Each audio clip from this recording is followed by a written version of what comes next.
خبر جب کہ رمضان کی آمد کی آئی تو مرجھا دل کی کلی مسکرائی اور ابر کرم نور برسا رہا ہے، مزہ خوب رمضان میں آ رہا ہے۔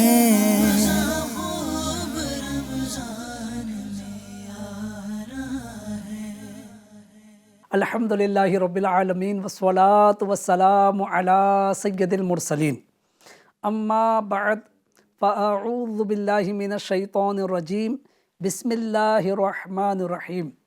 الصلاة والسلام علیک یا رسول اللہ وعلی آلک وصحابک یا حبیب اللہ۔ الصلاة والسلام علیک یا نبی اللہ وعلی آلک وصحابک یا نور اللہ۔ FGN چینل کے ناظرین، الحمدللہ عز و جل پھر ایک مرتبہ پروگرام ماہ رمضان اور شرعی احکام حاضر خدمت ہے۔ اس پروگرام میں ہمارے روزمرہ کے یوں کہہ لیجئے ذہن میں آنے والے، پیش آنے والے مسائل کا حل، شرعی جواب پیش کیا جاتا ہے۔ جی ہاں، اس پروگرام میں ہمارے سوالات ہوتے ہیں اور ہمارے ساتھ جو ہے قبلہ شیخ الحدیث مفتی یحییٰ رضا مصباحی صاحب جلوہ افروز ہوتے ہیں، جو ہمارے سوالات کے جوابات ارشاد فرماتے ہیں۔ آج بھی ماشاءاللہ مفتی صاحب قبلہ ہمارے ساتھ جلوہ افروز ہے۔ السلام علیکم ورحمۃ اللہ وبرکاتہ۔ وعلیکم السلام ورحمۃ اللہ وبرکاتہ۔ حضور مزاج الحمدللہ رب العالمین۔ ماشاءاللہ، اللہ پاک آپ کی عمر و صحت میں مزید برکت عطا فرمائے اور آپ کا سایہ عاطفت ہمارے سروں پر دراز فرمائے۔ ناظرین کرام، پروگرام ماہ رمضان اور شرعی احکام، باقاعدہ سوالات کی طرف چلنے سے پہلے آئیے پروگرام میں ایک درود پاک کی بڑی پیاری فضیلت، ایمان تازہ کرنے والی فضیلت سماعت کرتے ہیں۔ اللہ پاک کے محبوب دانہ غیوب منزہ عن العیوب صلی اللہ علیہ وآلہ وسلم کا فرمان حقیقت نشان ہے، تمہارے دنوں میں سب سے افضل دن جمعہ ہے۔ اسی دن حضرت آدم صفی اللہ علیہ السلام پیدا ہوئے، اسی دن ان کی روح مبارک قبض کی گئی، اسی دن سور پھونکا جائے گا اور اسی دن ہلاکت طاری ہوگی۔ لہٰذا اس دن مجھ پر درود پاک کی کثرت کیا کرو، کیونکہ تمہارا درود مجھ تک پہنچایا جاتا ہے۔ سبحان اللہ۔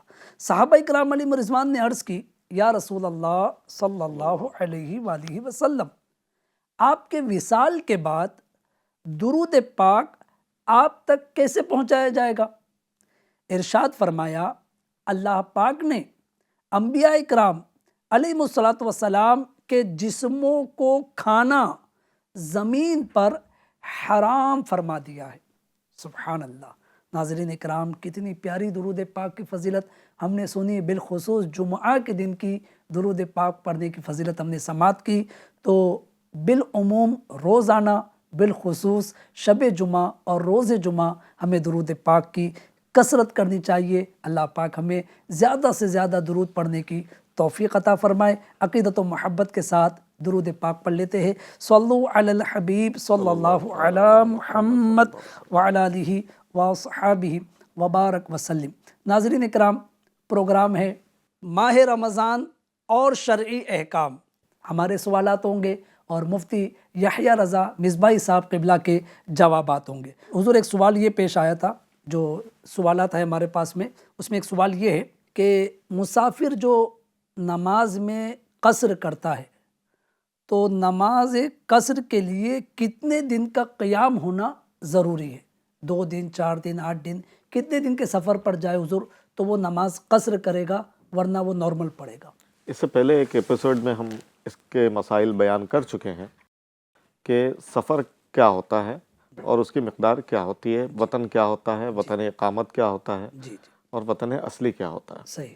بہرحال اگر کسی نے سفر کیا تو سفر کرنے کے بعد اگر کسی شہر میں، یعنی جو سفر شرعی کیا 92 کلومیٹر سے زائد، 92 کلومیٹر سے زائد اگر کسی نے سفر کیا ہے تو وہ عذرو شرع مسافر ہے، ٹھیک ہے اور وہ کسی دوسرے شہر میں گیا، جی تو جس شہر میں گیا یا جس جگہ پر گیا جی جی تو وہاں اگر اس کا 15 دن سے کم رکنے کا ارادہ ہے جی تو وہ مسافر ہے. 1 دن 2 دن 5 دن 10 دن 14 دن تک اگر وہ وہاں رک رہا ہے، رکنے کی شروع سے ہی نیت ہے جی جی تو وہ مسافر ہے. اب صحیح. پہلے ہی دن گیا اور اس نے 15 دن یا اس سے زائد کی نیت کر لیا تو صحیح. اب وہ مقیم ہو گیا. پہلے ہی دن سے اس کو پوری نمازیں پڑھنی پڑے گی. جی لیکن اگر وہ 15 دن کم کی نیت کر رہا ہے تو ایسی صورت میں 14 دن تک وہ مسافر ہی ہے اور اس کو قصر کی نمازیں پڑھنی ہیں.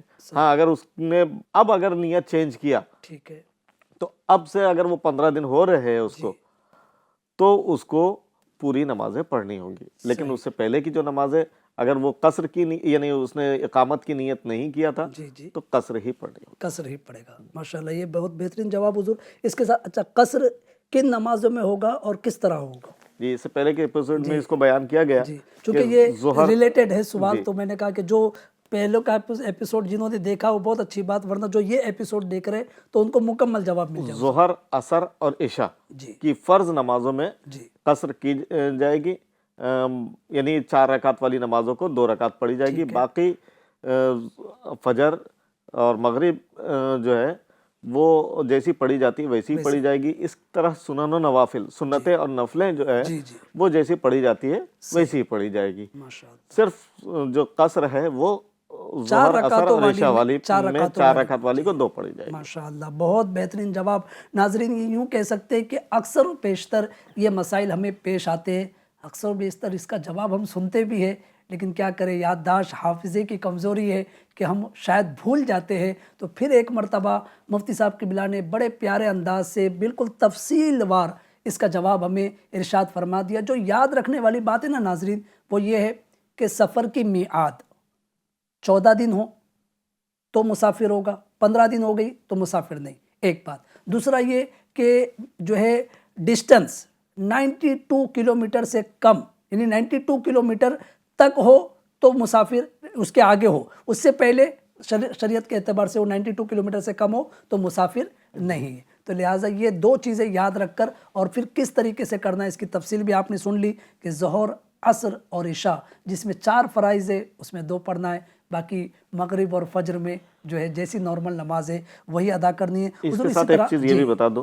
جی جی کہ اگر کسی مقیم امام کے پیچھے نماز پڑھ رہا ہے تو اگر مقیم امام کے پیچھے پڑھ رہا ہے تو 4 ہی پڑھے گا. 4 ہی پڑے گا. یعنی وہ یہاں سے گیا ہے، مثال کے طور پر یہاں سے پونا گیا ہے، اب شرعی مسافت تو ہو گئی ٹھیک ہے، لیکن پونا کے جو ہے وہ امام صاحب کے پیچھے اگر وہ نماز ادا کر رہا ہے تو وہ پھر پوری پڑھے گا، پھر وہ اپنی جو ہے قصر نہیں پڑھے گا. اکیلے پڑھ رہا ہے یا مسافر امام کے پیچھے پڑھ رہا ہے تو قصر کرے گا. ماشاءاللہ. ناظرین کنفیوز نہ ہو، مسئلہ بہت آسان ہے. دنیا کے بہت سارے قواعد ہم یاد رکھتے ہیں، ڈیفیکلٹ قواعد یاد رکھتے ہیں، شرعی مسائل بھی تھوڑی بہت اس میں پیچیدگی ہے، یاد کر لیں گے تو یاد ہو جائے گا. اور اگر یاد نہ رہے تو ماشاءاللہ جو ہے علماء اہل سنت سے، مفتیان اہل سنت سے رابطہ کر کے، جی ہاں اپنے دل سے پوچھ کر یا ایسے کسی سے پوچھ لیا شاید یہ جواب اس کا ہے، اس طریقے سے شرعی جوابات نہیں لینا چاہیے. اگلے سوال کی طرف بڑھتے ہیں.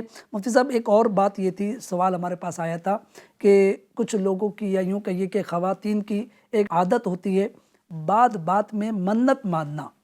کوئی کام جو ہے اس طریقے سے ہو رہا ہے یا نہیں ہو رہا ہے تو منت مان لیتی ہے، تو اس کا کیا شرعی حکم ہے منت کا حضور؟ شریعت کے اعتبار سے جی یہ نذر کہلاتی ہے، جی اور نذر ماننا یہ شرعاً جائز ہے، لیکن ہر بات پر نذر ماننا یہ درست نہیں ہوتا. میرے پاس ایک فون آیا جی کہ ایک اسلامی بہن نے نذر مانی تھی کہ میرا یہ کام ہو گیا تو میں ہمیشہ روزہ فلاں تاریخ کو روزہ رکھوں. جی.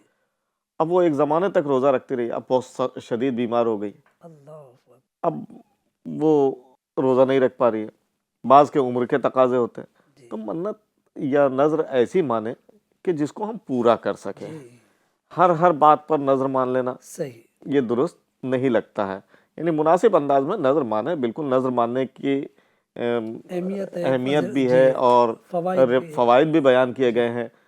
حضرت سیدنا حسنین کریمین کے معاملات میں حضرت فاطمۃ الزہرا رضی اللہ تعالیٰ عنہ نے نذر مانی تھی، تو نذر مانی جاتی ہے. لیکن اپنی طاقت دیکھ لے کہ ہم کون سی نظر کو پوری کر سکیں. جی ماشاء اللہ، بہت پیاری رہنمائی کی. ناظرین، اگر اس طریقے کے معاملات، یعنی یہ یوں کہہ سکتے کہ تھوڑی بے توجہی یا تھوڑی مطلب جو ہے یوں کہیے کہ جذبات میں آ کر کام کر لینا، تو لہٰذا وہی کام کرے کہ جس کو آپ پورا بھی کر سکتے ہیں. جیسے منت ماننا، تو ایسی منت جیسے ابھی مفتی صاحب قبلہ نے مثال دی، تو ظاہر ہے یہ آزمائش ہے. تو لہٰذا اگر کبھی خدا نخواستہ ایسا معاملہ آ جائے تو پھر آپ جو ہے علماء اہل سنت سے، مفتیان اہل سنت سے رابطہ کر لے کہ اس طریقے کے معاملے میں ہمارے لیے کیا شرعی حکم ہے، اور کوئی منت ماننے سے پہلے غور کر لے کہ کیا ہم اس منت کو پورا بھی کر سکیں گے.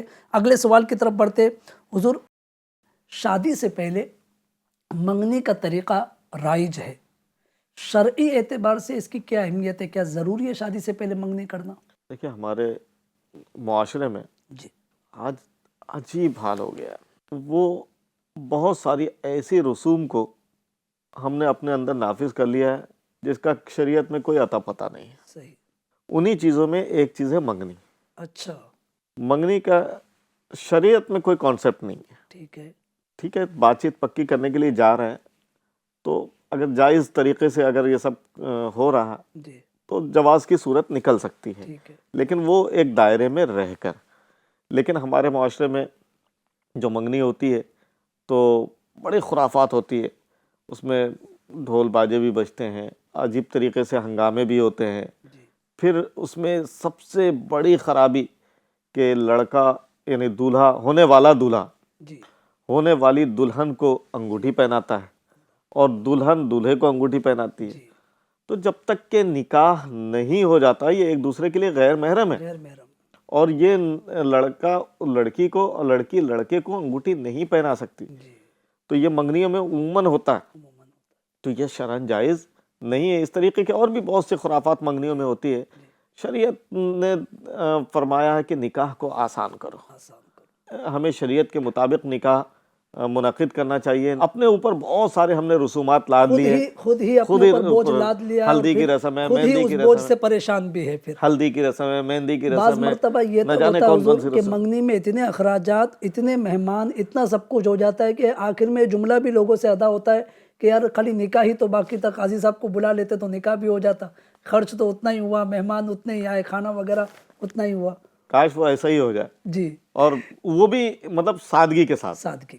تو ماشاءاللہ بڑی پیاری رہنمائی کی. ناظرین، اگر کسی کے ذہن میں یہ کانسیپٹ تھا کہ شادی سے پہلے منگنی ہونا لازمی ہے، ضروری ہے، تو شریعت میں ایسا کچھ نہیں ہے. ٹھیک ہے، بات پکی کرنے کا ایک طریقہ ہے، وہ بھی جائز طریقے سے، خرافات سے، غیر ضروری غیر شرعی رسومات سے بچ کر. اللہ پاک مجھے، آپ کو، ہمارے تمام ناظرین کو یہ توفیق دے کہ ہم اپنی ہر خوشی و غمی میں شریعت کی پاسداری کرے، شریعت کے مطابق عمل کرے. اگلے سوال کی طرف بڑھتے. مفتی صاحب، ایک اور سوال یہ تھا کہ جیسے منگنی ہو گئی، ٹھیک ہے، شادی بھی ہو گئی، اب شادی کے بعد ولیمہ، تو ولیمہ بعض مرتبہ تو دوسرے دن، بعض مرتبہ تیسرے دن، اور بعض کچھ وجوہات کی بنا پر ہفتے بعد، مہینے بعد، اور کچھ جو ہے وقت کے بعد بھی ولیمے کے نام پر منعقد کیا جاتا ہے. تو شرعاً کیا درست ہے حضور؟ ولیمہ اس کو کہتے ہیں کہ جو شب زفاف، یعنی شوہر بیوی جس رات تنہا ہوئے نکاح کے بعد، اس کے اگلے دن یا اس کے بعد والے دن. مثال کے طور پر جمعہ کو نکاح ہوا، مغرب بعد یا دن میں، رات میں تنہائی ہوئی، تو ہفتہ کا دن، سنیچر کا دن اور اتوار کے دن، بس یہی 2 دن ولیمہ ہو سکتا ہے. اس کے علاوہ دن ولیمہ نہیں ہوگا. جو کھلائیں گے وہ دعوت ہوگی، عام دعوت ہوگی، یا دوسرا جو بھی نام دے دیں، لیکن ولیمہ شرعاً جو ہے ولیمے کی جو سنت ہے وہ 2 دن، وہ 2 ہی دن ہوگی. تو اس سنت کی ادائیگی بھی ہمیں کرنی چاہیے. میرے آقا صلی اللہ تعالی علیہ وسلم نے ارشاد فرمایا، ولیمے کی ترغیب دلائی ہے، لیکن وہی، اور اپنا بھی ولیمہ فرمایا، جب نکاح فرمایا ولیمہ فرمایا. لیکن وہی دھیان رکھا جائے کہ ولیمے کا اگلا دن ہو، یعنی نکاح کے شب زفاف کے اگلے دن یا اس کے بعد والے دن. ماشاءاللہ بڑی پیاری رہنمائی کی آپ نے. ناظرین، 2 دن تک تو جو ہے ولیمہ ہے، اور اس کے بعد پھر وہ دعوت ہی کہا جا سکتا ہے. ولیمے کے نام پر یہ کرنا کہ ہم نے ولیمہ نہیں کیا تھا اس لیے اب ہم ولیمہ کر رہے، تو شرعی طور پر یہ درست نہیں ہے. ولیمہ جو ہے وہ 2 دن ہے. حضور، اس میں ایک اور جو ہے اگر یہ بھی ارشاد فرما دے کہ ولیمے میں ڈشز مطلب کتنی ہونی چاہیے، 10-12 ڈش ہوگی تو ہی ولیمہ ہوگا، بڑا ہال منعقد ہوگا تو ہی ولیمہ ہوگا، یا اگر 4 دوستوں کو بلا کر بھی اگر اس نے ولیمے کی نیت سے کر لیا تو ولیمے کی سنت ادا ہو جائے گی یا باقی رہے گی؟ ولیمے میں کہیں ڈش کا اتنی ڈشیں ہوں، اور آپ ساری شریعت کے مطابق جو کتابیں ہیں جی اس کو چھان جائیے، صحیح، کہیں آپ کو یہ نہیں ملے گا کہ یہ ڈش ہونا چاہیے، یہ آئٹمس ہونا چاہیے، جی یہ مینو ہونا چاہیے، کہیں بھی آپ کو یہ نہیں ملے گا۔ دیکھیے، میں نے اس سے پہلے بھی جیسا کہ سوال کے جواب میں عرض کیا کہ سادگی کے ساتھ کرنا چاہیے۔ لوگ اتنا زیادہ بوجھ ڈال دیتے ہیں، اچھا اتنی آئٹم رکھ دیتے ہیں کہ آدمی یہ بھی سوچتا ہے یہ کھاؤں کہ یہ کھاؤں کہ یہ کھاؤں کہ یہ کھاؤں، اور 10 آئٹم اپنی پلیٹ میں رکھ لیتا ہے اور کوئی بھی پوری نہیں کھا پاتا، تو یہ اسراف بھی ہوتا ہے، کھانا ضائع ہوتا ہے۔ تو اب اس کی وجہ سے ہمارے کھانوں میں آج برکتیں اٹھتی جا رہی ہے۔ تو ٹھیک ہے، آپ کو اگر شوق ہے کھانا اچھا رکھنے کے، آپ رکھیے، لیکن اتنا رکھیے کہ وہ ضائع نہ ہو، ضائع نہ ہو، جو کھا لیا جا سکے۔ صحیح، حد سے زیادہ تجاوز کرنا یہ نامناسب لگتا ہے۔ بعض علاقوں کے بارے میں سنا ہے کہ 20-20 25-25 50-50 آئٹمس ہوتی ہے، بالکل صحیح، تو یہ نامناسب چیز ہے۔ جی اتنا رکھیے کہ آدمی پیٹ بھر کھا لے جی یا مناسب انداز میں کھا لے صحیح، اور وہ ضائع نہ ہو۔ بالکل ماشاءاللہ، بالکل صحیح انداز سے آپ نے ماشاءاللہ رہنمائی کی۔ ہماری ناظرین جو ہے شریعت نے بہت آسانیاں پیدا کی ہمارے لیے، ہم خود ہی اپنے آپ پر مشکلات کا بوجھ بڑھا لیتے ہیں اور پھر آزمائشوں کے شکار ہوتے ہیں۔ کئی گھرانے ایسے ہیں کہ جو ولیمے کے نام پر، شادی کے نام پر بیچارے مقروض ہو جاتے ہیں، باپ بھائی جو ہے وہ قرض کے بوجھ تلے دب جاتے ہیں۔ تو یہ کس نے آپ سے کہا تھا؟ شریعت نے تو یہ مطالبہ آپ سے نہیں کیا تھا۔ سادگی میں عظمت ہے، سادگی پیاری بات ہے، تو لہٰذا جتنا بوجھ ہم اٹھا سکتے ہیں شریعت کے دائرے میں رہ کر ہمیں اس انداز سے ان رسومات کو ادا کرنا چاہیے۔ حضور ایک اور سوال کی طرف بڑھتے ہیں کہ کسی وجہ سے اگر میاں بیوی میں کافی عرصے تک دوری رہی تو کیا ان میں طلاق واقع ہو جائے گی؟ یہ لوگوں میں بہت زیادہ مشہور ہے کہ 2 سال 1 سال یا کیونکہ بعض جگہوں پر ایسا ہوتا ہے ناراضگی کی بنا پر وہ 6 مہینے جو ہے وہ گھر جا کر بیٹھی ہے، 6 مہینے سے یا سال بھر سے جو ہے وہ بات چیت بند ہے، تو اب لوگ اس طریقے سے جو ہے وہ اپنے طور پر بیان کرنا شروع کر دیتے کہ اتنا عرصہ ہو گیا تو اب تو طلاق بھی ہو گئی۔ تو حضور شرعی طور پر کیا درست ہے؟ شرعی طور پر اس وقت تک طلاق نہیں ہوگی جب تک کہ شوہر طلاق کے الفاظ یا طلاق کا جو طریقہ ہے یا جدائیگی کا جو طریقہ ہے وہ طریقہ نہ ادا کر لے، اگرچہ کتنا ہی وقت، اگرچہ 100 سال اللہ حیات دے، 100 سال گزر جائے تو بھی، اور دونوں کے درمیان جدائیگی رہی تو بھی طلاق واقع نہیں ہوگی جب تک کہ طلاق واقع نہ ہو جائے۔ اس میں یہ بھی مسئلہ آتا ہے، میرے پاس لوگ پوچھتے رہتے ہیں کہ وہ 2 سال سے 4 سال سے بیٹھی ہوئی ہے اور اب شوہر نے طلاق دیا تو کیا اب بھی عدت گزارنی ہوگی؟ اگرچہ وہ کتنے دنوں تک آپس میں دوری رہی ہو، جس دن طلاق ہوئی اس دن سے عدت شروع ہوگی، اس دن سے عدت شروع ہوگی، ہے نا؟ یہ پہلے جو علیحدگی رہی اس کے باوجود وہ عدت نہیں شمار ہوگی، یا عدت گزارنا ضروری نہیں جو لوگ کہتے ہیں یہ درست نہیں ہے، بلکہ عدت گزارنی ہوگی، جس وقت سے طلاق دیا اس وقت سے وہ عدت شروع ہوگی۔ صحیح، ماشاءاللہ بہت پیاری رہنمائی کی گئی۔ ناظرین اکرام، یوں کہیے کہ معاشرے میں پائی جانے والی جو بیماریاں ہیں اس کا علاج الحمدللہ بیان کیا جا رہا ہے، جو مرض ہے اس کی دوا بتائی جا رہی ہے، تو لہٰذا شرعی طور پر کوئی مسئلہ درپیش آئے اپنے طور پر اپنے ذہن سے اس کا جواب دے دینا کہ میرے حساب سے یہ جواب ہے، یہ درست نہیں ہے۔ ہمیں علماء اہل سنت سے، مفتیان اہل سنت سے رابطہ کرنا چاہیے کہ یہ مسئلہ ہے، اس کا کیا جواب ہے۔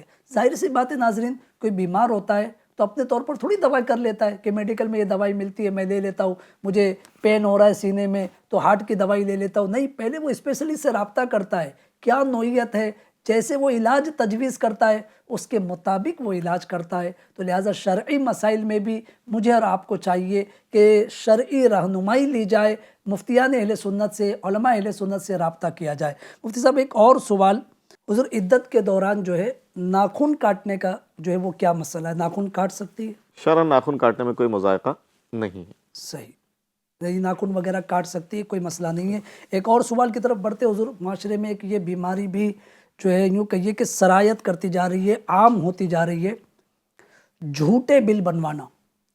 جو ہے کچھ لینے کے لیے گئے جو ہے ملازمین، اور چیز آئی